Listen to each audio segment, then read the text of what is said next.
Assalamualaikum warahmatullahi wabarakatuh. Alhamdulillah, bagaimana kabarnya teman-teman? Saya harap kalian baik-baik saja dan selalu berada dalam lindungan serta rahmat Sang Maha Pencipta. Baiklah, pada kesempatan kali ini, izinkan saya bersama teman-teman saya memaparkan beberapa materi tentang apa itu OJK.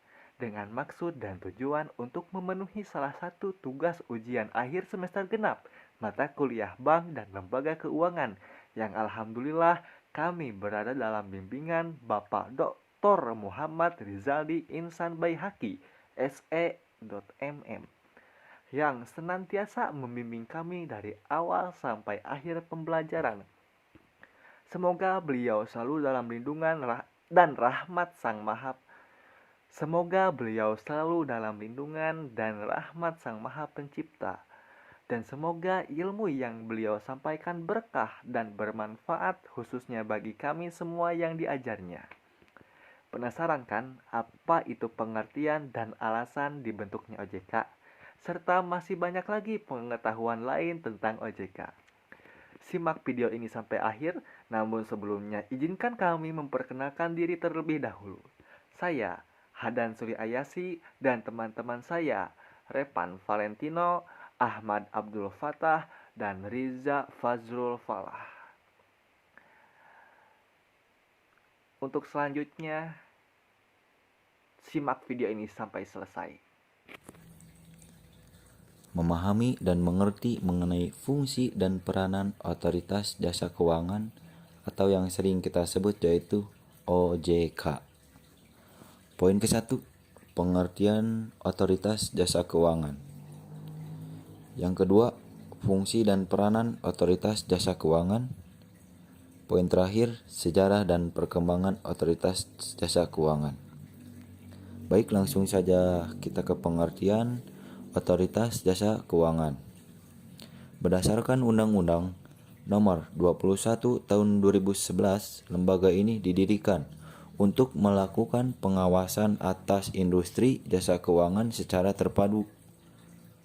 Secara yuridis, menurut ketentuan pasal 1 angka 1 Undang-Undang Nomor 21 Tahun 2011 tentang Otoritas Jasa Keuangan, dirumuskan bahwa Otoritas Jasa Keuangan yang selanjutnya disingkat OJK adalah lembaga yang independen dan bebas dari campur tangan pihak lain yang mempunyai fungsi, tugas, dan wewenang pengaturan, pengawasan, pemeriksaan, dan penyidikan sebagaimana dimaksud dalam undang-undang ini. Selanjutnya, sejarah terbentuknya OJK secara singkat. Pada awal pemerintahan Presiden Habibie, pemerintah mengajukan rancangan undang-undang tentang Bank Indonesia yang memberikan independensi kepada Bank Sentral. Rancangan undang-undang ini di samping memberikan independensi juga mengeluarkan fungsi pengawasan perbankan dari Indonesia. Ide pemisahan fungsi pengawasan dari Bank Sentral ini datang dari Helmut Schlesinger, mantan gubernur Bundesbank, Bank Sentral Jerman, yang pada waktu penyusunan rancangan undang-undang kemudian menjadi Undang-Undang Nomor 23 Tahun 1999 tentang Bank Indonesia. Bertindak sebagai konsultan, mengambil pola Bank Sentral Jerman yang tidak mengawasi bank. Alasan dibentuknya OJK. Alasan pembentukan Otoritas Jasa Keuangan antara lain: 1. Makin kompleks dan bervariasinya produk jasa keuangan. 2. Muncul gejala konglomerasi perusahaan jasa keuangan dan globalisasi industri jasa keuangan. 3. Pemerintah beranggapan Bank Indonesia sebagai bank sentral telah gagal dalam mengawasi sektor perbankan.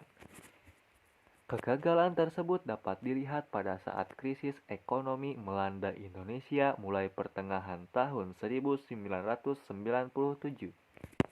Sejumlah bank yang ada pada saat itu dilikuidasi. Peran OJK. Setiap lembaga atau perusahaan yang didirikan harus memiliki visi, misi, dan tujuan yang ingin dicapai. Visi OJK adalah menjadi lembaga pengawas industri jasa keuangan yang terpercaya, melindungi kepentingan konsumen dan masyarakat, dan mampu mewujudkan industri jasa keuangan menjadi pilar perekonomian nasional yang berdaya saing global serta dapat memajukan kesejahteraan umum. Misi OJK dalam mencapai visinya adalah: 1. Mewujudkan terselenggaranya seluruh kegiatan di dalam sektor jasa keuangan secara teratur, adil, transparan, dan akuntabel. 2. Mewujudkan sistem keuangan yang tumbuh secara berkelanjutan dan stabil. 3. Melindungi kepentingan konsumen dan masyarakat. Tujuan OJK yaitu 1. Terselenggaranya secara teratur, adil, transparan, dan akuntabel. 2. Mampu mewujudkan sistem keuangan yang tumbuh secara keberlanjutan dan stabil. 3. Mampu melindungi kepentingan konsumen dan masyarakat. Fungsi, tugas, dan wewenang OJK. Fungsi: menyelenggarakan sistem peraturan dan pengawasan yang terintegrasi terhadap keseluruhan kegiatan di dalam sektor jasa keuangan. Tugas: melaksanakan tugas pengaturan dan pengawasan terhadap jasa keuangan. Tugas pengaturan: menetapkan peraturan pelaksanaan Undang-Undang OJK.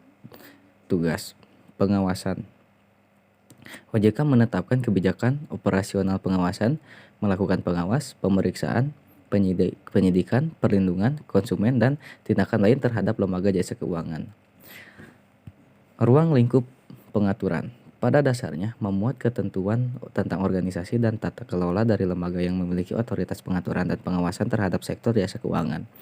Pengecualian UU OJK terhadap 1. Jenis-jenis produk jasa keuangan. 2. Cakupan dan batas kegiatan lembaga jasa keuangan serta ketentuan tentang jasa penunjang sektor jasa keuangan. Status kelembagaan OJK: 1. Independen. 2. Berkedudukan di ibu kota negara. 3. Berkantor di dalam dan luar negeri.